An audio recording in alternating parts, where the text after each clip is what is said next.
नमस्कार दोस्तों, स्वागत है आपके अपने YouTube चैनल पर। दोस्तों, घर में भूल कर भी न रखें इस तरह की भगवान की मूर्ति, हो सकता है भारी नुकसान।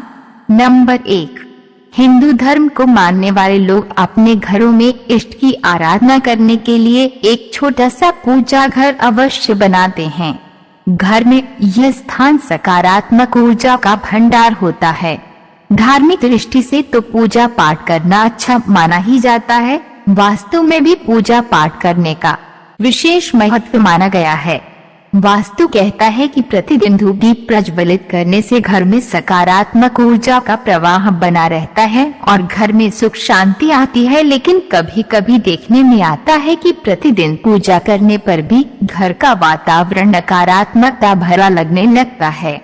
क्या आपको पता है कि कई बार मंदिर में भगवान मूर्तियां रखते समय यदि कुछ बातों पर ध्यान नहीं दिया जाए तो इसके कारण आपको समस्याओं व कलह क्लेश का सामना करना पड़ सकता है। वास्तु में पूजा घर को लेकर कुछ नियम बताए गए हैं। इन नियमों को ध्यान में रखना आवश्यक होता है। तो चलिए जानते हैं कि पूजा घर में भगवान की मूर्तियां रखते समय किन बातों को ध्यान में रखना जरूरी होता है।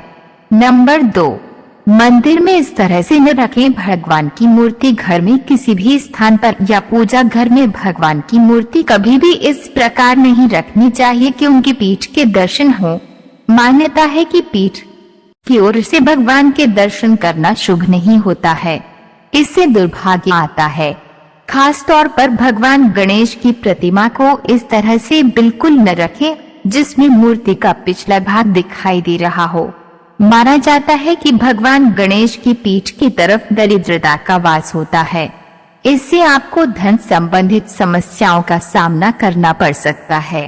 नंबर 3, घर के मंदिर भूलकर भी खंडित प्रतिमाएं नहीं रखनी चाहिए। भूलकर भी न रखें खंडित मूर्ति। वास्तु शास्त्र कहता है कि मंदिर में भूलकर भी खंडित मूर्ति या तस्वीर नहीं रखनी चाहिए। खंडित मूर्ति या तस्वीर होने से पूजा करते समय हमारा ध्यान बार बार उस ओर जाता है और हम पूजा में पूरा ध्यान नहीं लगा पाते हैं, जिसकी वजह से हमें पूजा का पूर्ण फल प्राप्त नहीं होता है। नंबर 4, इस मुद्रा में न रखें भगवान की मूर्ति। वास्तु कहता है कि कभी भी घर के मंदिर में देवी देवताओं की ऐसी तस्वीर या मूर्ति नहीं रखनी चाहिए जिसमें वे क्रोधित या रौद्र मुद्रा में हो। घर में हमेशा भगवान की सौम्य और आशीर्वाद मुद्रा की मूर्तियां रखनी चाहिए। इस तरह की मूर्तियां रखने से सकारात्मक ऊर्जा का प्रवाह बढ़ता है और आपके घर में सुख शांति आती है। नंबर 5, एक साथ न लगाएं 2 या 3 मूर्तियां। वास्तु कहता है कि पूजा घर में एक ही देवी या देवता की एक से अधिक मूर्तियां नहीं लगानी चाहिए। यदि भगवान गणेश की 2 प्रतिमाएं घर में हो तो उन्हें अलग अलग स्थानों जैसे द्वार पर तो एक पूजा घर में लगाई जा सकती है। इसके साथ ही इस बात का ध्यान भी रखना चाहिए कि देवी देवताओं की प्रतिमाएं एक दूसरे के ठीक सामने नहीं रखी होनी चाहिए। माना जाता है कि इससे घर में कलह क्लेश की स्थिति बन सकती है।